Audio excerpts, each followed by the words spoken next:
વિદ્યાર્થી મિત્રો, chapter number 16 પર્યાવરણીય સમસ્યા. હવે એમાં આપણે પ્રશ્ન લેવાનો છે કે જલ પ્રદૂષણ અને તેની અસરો વિશેની માહિતી. તો જલ પ્રદૂષણ અને તેનું નિયંત્રણ. તો પહેલું તો જલ પ્રદૂષણ કોને કહેવાય? તો આપણે જે પાણી હોય છે, જળાશયો, નદીઓ વગેરેનું પાણી, તો એ પાણીમાં જે અનિચ્છનીય પ્રકારનો કચરો જ્યારે એમાં ભળે તો એને આપણે શું કહીએ છીએ? જલ પ્રદૂષણ તરીકે ઓળખીએ છીએ. તો માનવીની જે પણ પ્રવૃત્તિઓ છે એના કારણે જળાશયોમાં શું થાય છે? તો કે માનવ જાતિ પોતાની જે પણ કચરો હોય એનો નિકાલ ક્યાં કરે છે? તો કે જળાશયોમાં કરે છે. અને એ જળાશયોનું પાણી કેવું બનાવે છે? તો કે પ્રદૂષિત બનાવે છે. માનવજાતની પ્રવૃત્તિને કારણે વિશ્વના અનેક ભાગોમાં તળાવ, સરોવર, ઝરણા, નદી, વેલાનદમુખી પ્રદેશો અને મહાસાગરોના પાણી પ્રદૂષિત બની રહ્યા છે. હવે અહીંયા આપણે વેલાનદમુખી પ્રદેશ એટલે કયો પ્રદેશ કહીશું?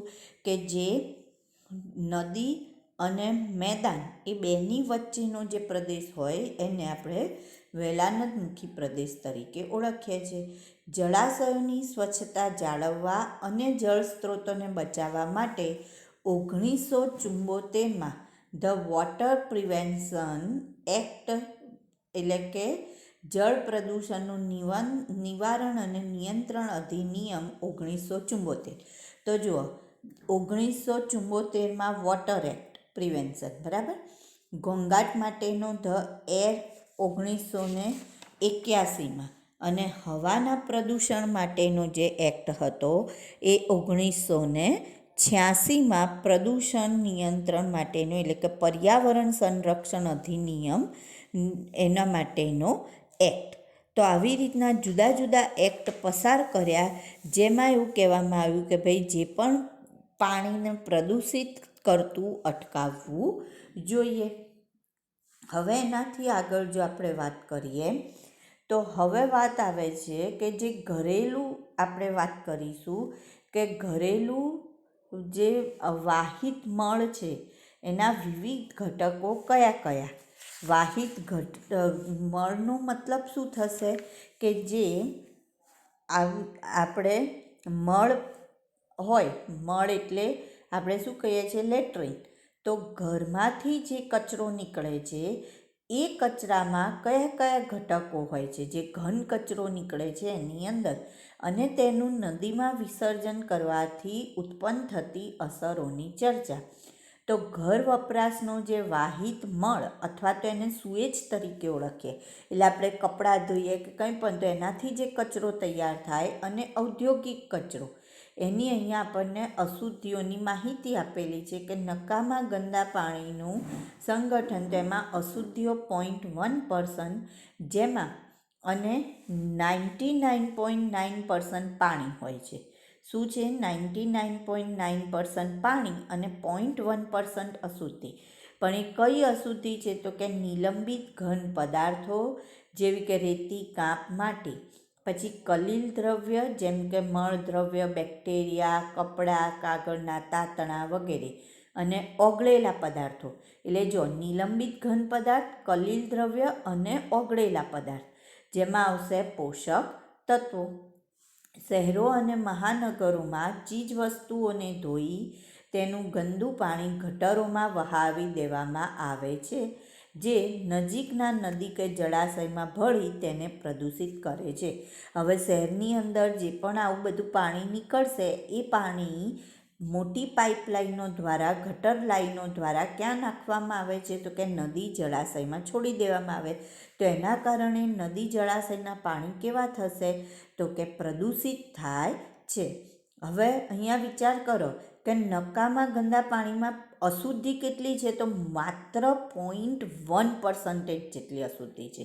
તો એવું પાણી પણ મનુષ્ય માટે પીવા લાયક હોતું નથી, અયોગ્ય પાણી ગણાય. આ પાણીના શુદ્ધિકરણ માટે સુએજ ટ્રીટમેન્ટ પ્લાન્ટ, જેને STP કહેવામાં આવે છે તેનો ઉપયોગ થાય છે. બરાબર, જે પણ સુએજ ટ્રીટમેન્ટ પ્લાન્ટનો ઉપયોગ કરવો પડે તેમાંથી ઘન પદાર્થોને દૂર કરવા સરળ છે, પરંતુ ઓગળેલા ક્ષાર, હવે ઘન પદાર્થ હોય તો શું કરીશું, આ જે નિલંબિત ઘન પદાર્થ છે તો પાણીને સ્ટેડી મૂકી રાખો, થોડી વાર સ્થાયી મૂકી રાખો હલાયા વિના, તો બધો કચરો ક્યાં બેસી જશે, નીચે, એટલે ઉપરથી પાણી આપણે છૂટું પાડી શકીએ.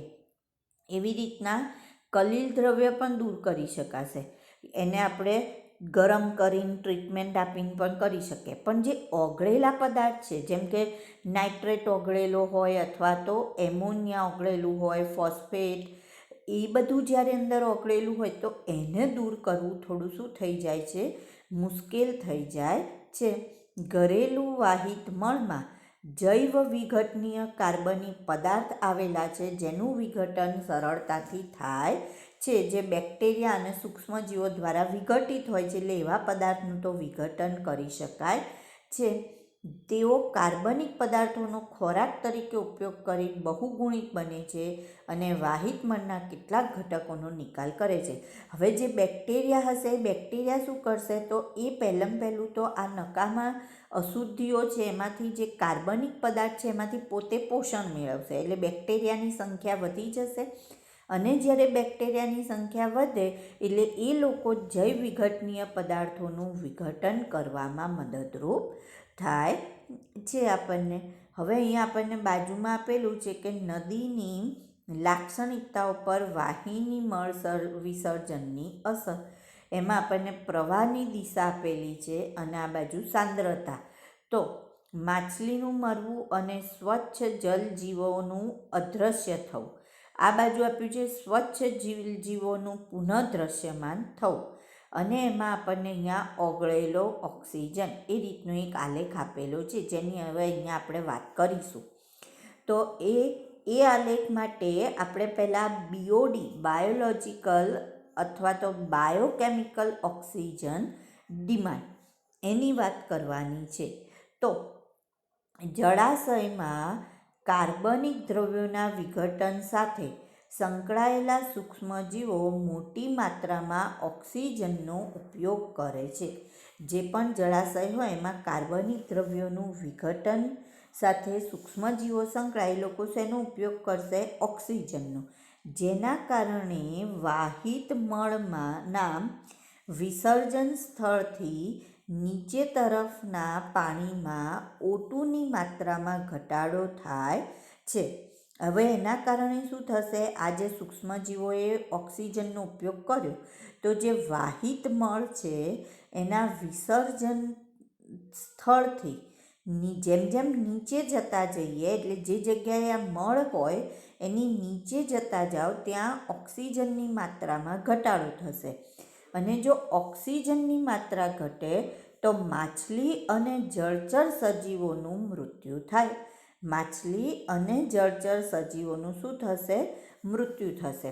જળાશયમાં વધુ માત્રામાં પોષક પદાર્થોની હાજરીના કારણે મુક્ત રીતે લીલની વૃદ્ધિ થાય છે, જે લીલ પ્રસ્ફુટન કહે છે, અથવા તો એને આલ્ગલ બ્લૂમ તરીકે ઓળખવામાં આવે.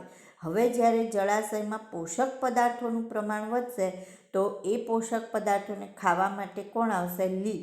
એટલે લીલનું પ્રમાણ, એટલે ધીરે ધીરે આખું પાણી કેવું થઈ જશે, લીલું થઈ જશે અને જળાશયનો રંગ બદલાઈ જશે. પાણીની ગુણવત્તા બગડી ગઈ, માછલી મૃત્યુ પામે છે. પ્રસ્ફુટનકારી લીલ મનુષ્ય અને પ્રાણી માટે ઝેરી હોય છે, કેટલીક લીલ, બધી નહીં. જળકુંભીનો પણ ત્યાં આપણને એ નિંદણ રૂપે, એમ કે પાણીમાં નિંદણ રૂપે આવી જશે. વોટર હાયસિન્થ, જે આખા પાણીમાં ફેલાઈ જશે, જેને ટેરર ઓફ બેંગાલ પણ કહેવામાં આવે છે. તો આવી રીતના જે સ્વચ્છ પાણી હોય એવા પાણીને કેવું બનાવી દે છે, તો કે એ પ્રદૂષિત બનાવે છે. તે સુપોષી જળાશયમાં વૃદ્ધિ કરે છે. આ જે ટેરર ઓફ બેંગાલ એટલે કે જળકુંભી છે એ આખું ત્યાં શું કરશે, તો કે વૃદ્ધિ કરશે અને જળાશયોના નિવસન તંત્રની ગતિશીલતામાં અસંતુલન ઊભું કરે છે. જળાશયમાં સુંદર જાંબુડિયા રંગના પુષ્પ અને ખાસ પ્રકારના પર્ણના આકારને લઈને ભારતમાં આ જળકુંભીને લાવવામાં આવી હતી. જે જળકુંભી છે એના ફૂલ બહુ સુંદર હતા, એટલે એના સુંદરતા માટે લાવવામાં આવીને એનો પર્ણનો આકાર.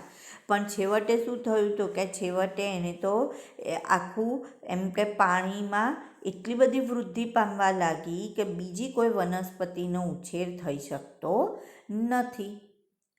દવાખાનાઓનો વાહિત મળ.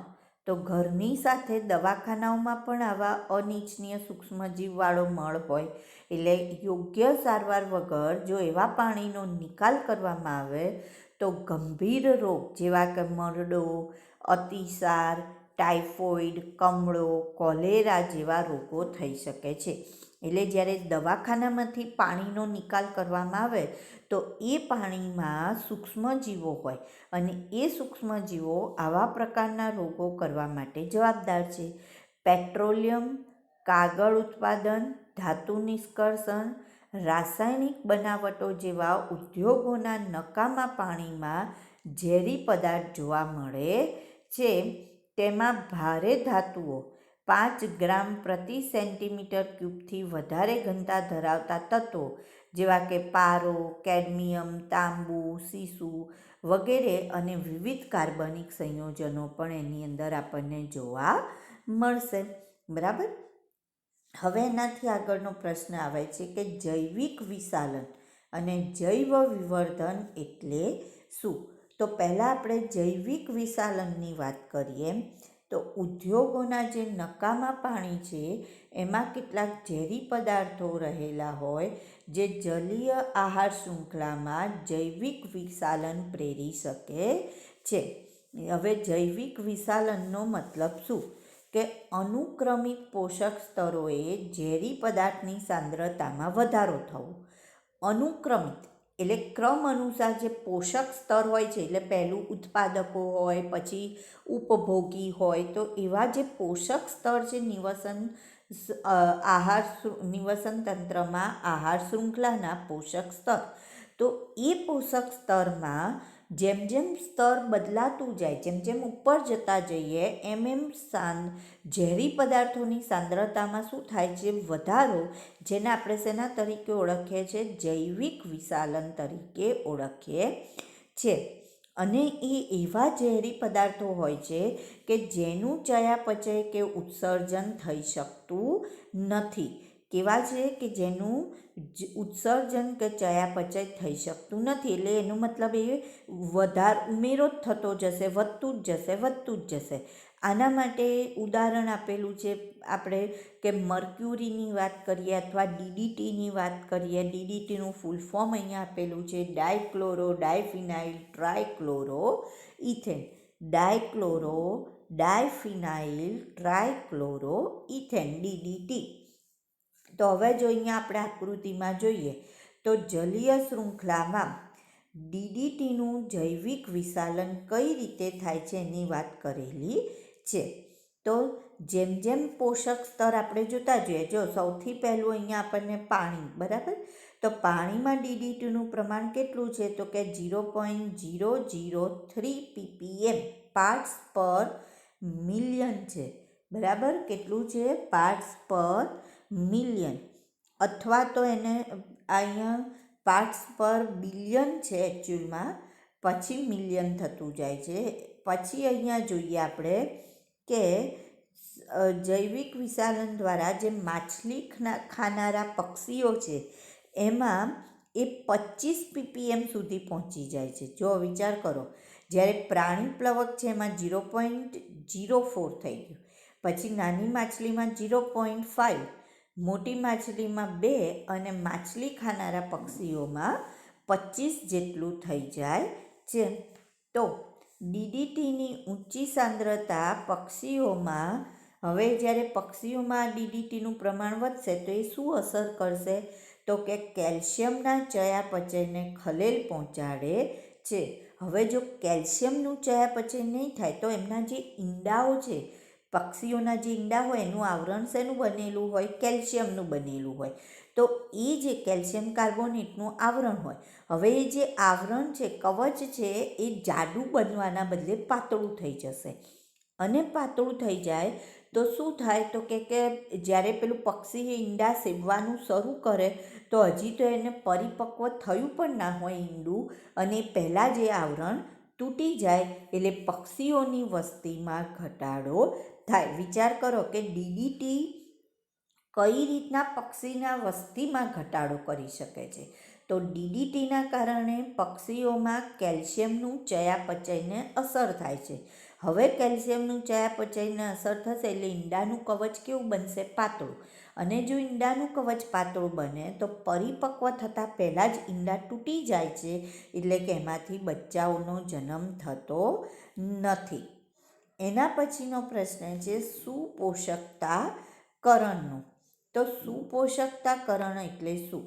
તો એમાં તળાવના પાણીમાં પોષક દ્રવ્યોનો વધારો થતાં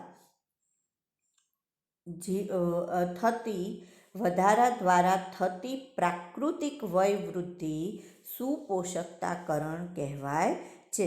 હવે જ્યારે આપણે એમ આગળ કહ્યું હતું કે પાણીમાં પેલું લીલનું પ્રમાણ વધ્યું, તો લીલ શેના કારણે વધી? પોષક દ્રવ્યના કારણે વધી. તો પોષક દ્રવ્યના કારણે પ્રાકૃતિક વયવૃદ્ધિ થઈ, તો એને આપણે શું કહીશું? સુપોષકતાકરણ. એટલે પોષક દ્રવ્યના કારણે સૂક્ષ્મજીવોનો શું થાય છે? વિકાસ થાય છે. એક નવનિર્મિત તળાવનું પાણી ઠંડુ અને સ્વચ્છ હોય છે, જે થોડા પ્રમાણમાં જીવન ધરાવે છે. તળાવમાં સુએજ અથવા ગંદા પાણીના પ્રવાહો ઉમેરાતા નાઇટ્રોજન અને ફોસ્ફરસની વૃદ્ધિ થાય, જે જલીય સજીવોની વૃદ્ધિને શું કરે છે? પ્રોત્સાહન આપે છે. અને જેમ જેમ તળાવની ફળદ્રુપતા વધતી જશે, એટલે કે જેમ જેમ તળાવમાં શું થતું જશે? તો કે જેમ જેમ તળાવમાં વનસ્પતિને જીવન પાંગરતા જશે, પ્રાણી જીવન પાંગરતા જશે, તેમ તેમ કાર્બનિક અવશેષો તળિયે જમા થતા જાય છે. જેમ જેમ વનસ્પતિ અને પ્રાણીઓની સંખ્યા વધશે તો એ લોકો જ્યારે મૃત્યુ પામે તો એમના મૃતદેહો કાર્બનિક પદાર્થ કહેવાય, અને ક્યાં જમા થશે? તળિયે જમા થશે. સદીઓથી જેમ કાંપ અને કાર્બનિક અવશેષોના ઢગલા જમા થતા જાય, તેમ તળાવ કેવા બનતા જશે? છીછરા અને ગરમ બનતા જાય છે. કાંપ જમા થતો જાય અને આવા કાર્બનિક અવશેષોના ઢગલા જમા થતા જાય, તો એના કારણે તળાવની ઊંડાઈમાં શું થશે? ઘટાડો થશે. અને ઘટાડો થાય એટલે એને કેવું કહેવાય? છીછરા બને છે એવું આપણે કહીશું. તળાવના ઠંડા વાતાવરણમાં જીવન જીવતા સજીવોનું સ્થાન ગરમ પાણીના સજીવો લે છે. હવે જે તળાવમાં ઠંડામાં રહેનારા સજીવો હતા એના બદલે હવે કેવું? હૂંફાળું પાણી થઈ ગયું, ગરમ પાણી થઈ ગયું. તો એવામાં રહેનારા સજીવો હવે અહીંયા જન્મ લેશે. નીચાણવાળી જે કરણભૂમિ છે એમાં ઘાસમય વનસ્પતિઓ છીછરી જગ્યાએ મૂળ જમાવે છે. હવે જે જગ્યાએ ઊંડાણ ઓછું હશે પાણીનું, ત્યાં શું થશે? તો ઘાસમય વનસ્પતિ હશે, એના મૂળ આવી જશે. તો એનો મતલબ પહેલાં પહેલાં નદી હતી ત્યાં હવે શું થવા માંડશે? તો ધીરે ધીરે વનસ્પતિની સંખ્યા ભરાતા વનસ્પતિથી આખું તળાવ ભરાઈ જશે. ભેજવાળી પોચી જમીન બને છે અને છેવટે તળાવનું શેમાં રૂપાંતરણ થઈ જાય છે? તો કે જમીનમાં રૂપાંતરણ થાય છે. બરાબર. આબોહવા, તળાવનું કદ, અન્ય પરિબળોને આધારે તળાવની કુદરતી જીર્ણતામાં હજારો વર્ષ લાગી જાય છે. પણ ઉદ્યોગો અને સુએજ જેવી મનુષ્યની પ્રવૃત્તિને લીધે તેની જીર્ણતા અથવા વયવૃદ્ધિની ગતિમાં અનેક ગણો વધારો થાય છે, જેને પ્રવેગિત સુપોષકતાકરણ કહે છે. તો હવે જ્યારે આવું આપણે કહ્યું કે ભાઈ ધીરે ધીરે જમીન બની જાય, તો એવું બનવા માટે કુદરતી રીતે બનવા માટે બહુ વર્ષો થાય. પણ જો આપણે મનુષ્યની જે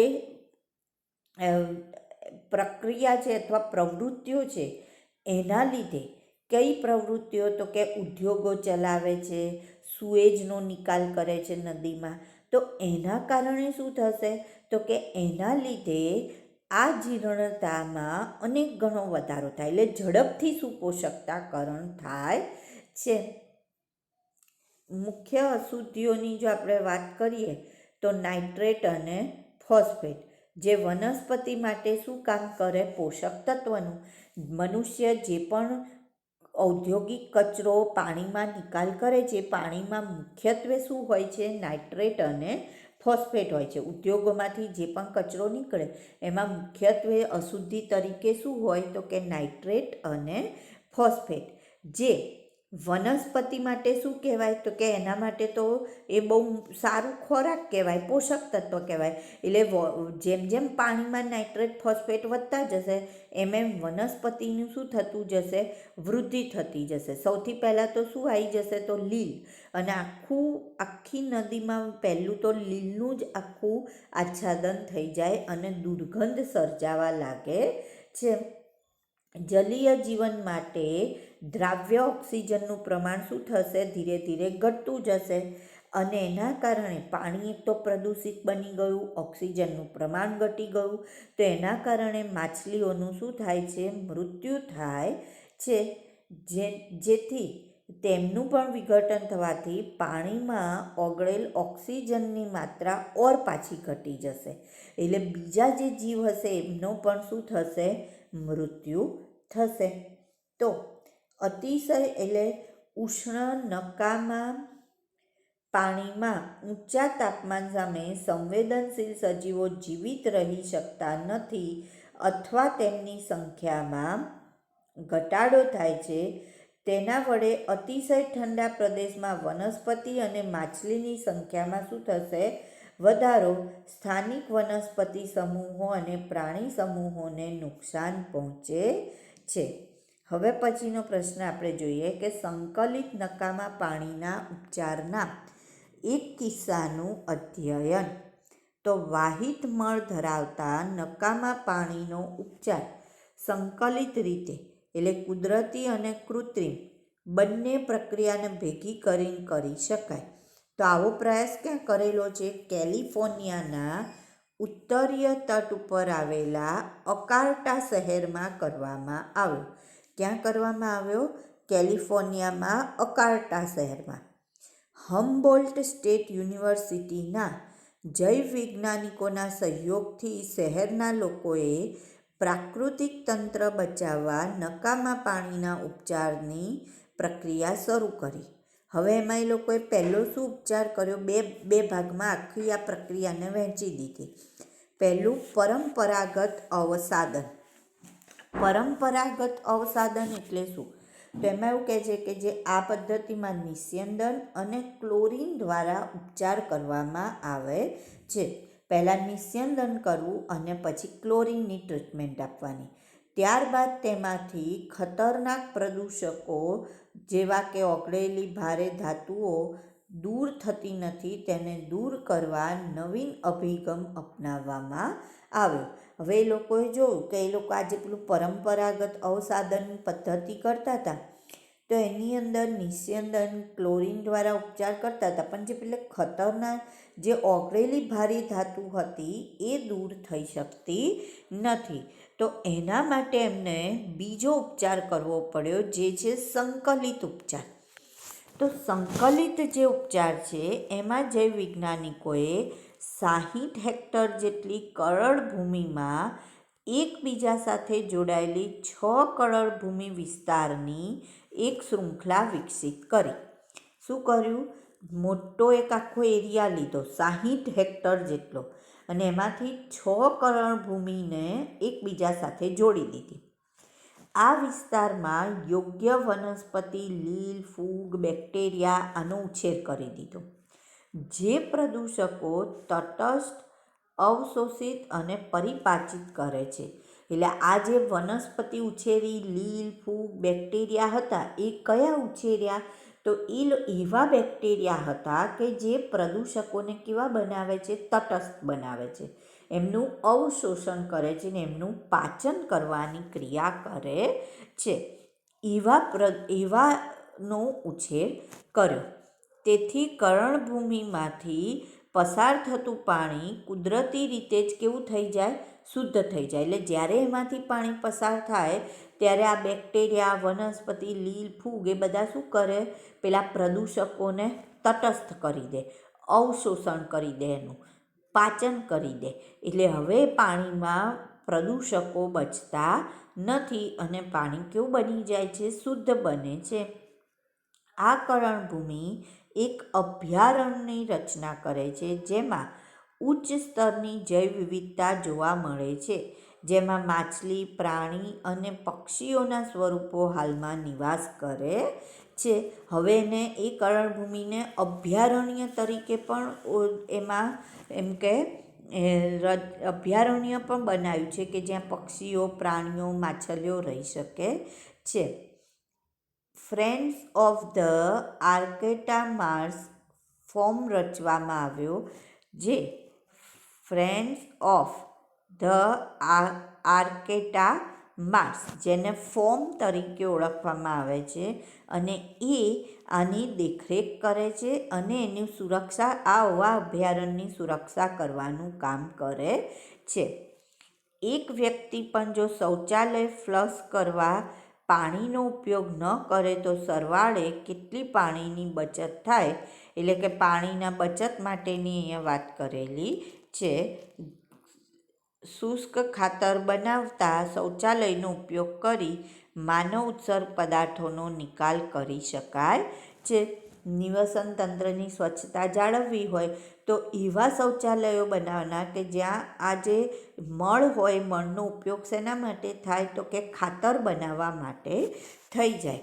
ઘન કચરાના નિકાલ માટેના વ્યવહારિક, સ્વાસ્થ્યકર, કાર્યક્ષમ, ઓછી ખર્ચાળ ઉકેલની રીત ખાતર નિર્માણ કરવાની પદ્ધતિ, જેમાં માનવ મળમૂત્રનું પુનઃચક્રીયકરણ કરી કુદરતી ખાતરમાં એને ફેરવી શકાય છે અને રાસાયણિક ખાતર માટેની જરૂરિયાત રહેતી નથી. કેરળ અને શ્રીલંકામાં આવા ઇકોસન શૌચાલય આવેલા છે અને એનો ઉપયોગ થાય છે. એટલે જે શૌચાલય હોય ત્યાંથી સીધો મળનો ઉપયોગ શેમાં થઈ જાય, તો કે શુષ્ક ખાતર બનાવવામાં જ ઉપયોગ થઈ જાય છે. એટલે એને ઇકોસન શૌચાલય તરીકે પણ ઓળખવામાં આવે છે. હવે સંક્ષિપ્તમાં ચર્ચા કરો ઘન કચરો.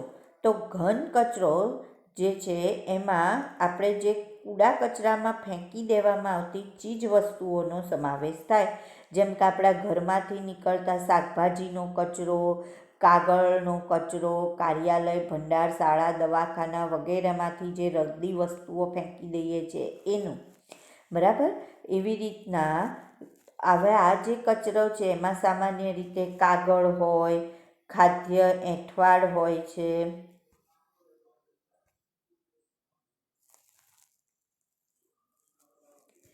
પ્લાસ્ટિક, કાચ, ધાતુઓ, રબર, ચામડું, આવી વસ્તુઓ એની અંદર આપણને રબર, ચામડું, કપડાં વગેરે કચરા સ્વરૂપે હોય છે. તેને સળગાવવાથી તેના કદમાં ઘટાડો થાય છે, પરંતુ તે સંપૂર્ણ સળગી જતો નથી. રબર આપણને ખબર છે, તમે સળગાવો તો પૂરેપૂરું સળગતું નથી. એટલે કદમાં ઘટાડો થશે પરંતુ તે સંપૂર્ણ સળગતું નથી અને એના કારણે પાછું ધુમાડા નીકળે એટલે એ પાછું હવાનું પ્રદૂષણ કરે. તેને ખુલ્લા સ્થાનોમાં ફેંકવાથી ઉંદર અને માખીઓ માટેના પ્રજનન સ્થળ બને છે, જેમ એને ડમ્પ સાઇટ કહેવાય, જ્યાં બહુ મોટો ઢગલો હોય કચરાનો, બરાબર. તો ત્યાં જો આવો કચરો એકઠો કરવામાં આવે તો ત્યાં ઉંદર અને માખીઓને જમાવટ થશે. ઘન કચરાને ખુલ્લામાં સળગાવી અથવા ઢગલો કરીને નિકાલ કરવાના બદલે સેનેટરી લેન્ડફિલ્સની રીત અપનાવવામાં આવે છે.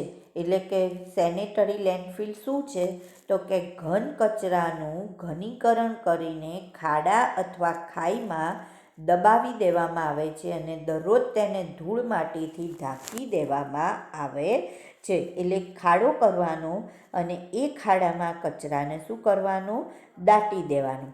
રોજ એના પર થોડી થોડી ધૂળ જમા કરતું જવાનું. એના કારણે શું થશે? તો કે જમીનની ફળદ્રુપતામાં એક તો વધારો થશે અને કચરાનો પણ આપોઆપ શું થઈ જાય છે? નિકાલ થઈ જાય છે. પણ વાસ્તવમાં લેન્ડફિલ્સ એ વધુ સારો ઉકેલ નથી, કારણ કે મહાનગરોમાં ગંદા કચરાનું સર્જન એટલું બધું વધારે છે કે લેન્ડફિલના સ્થળો પણ ભરાઈ જાય.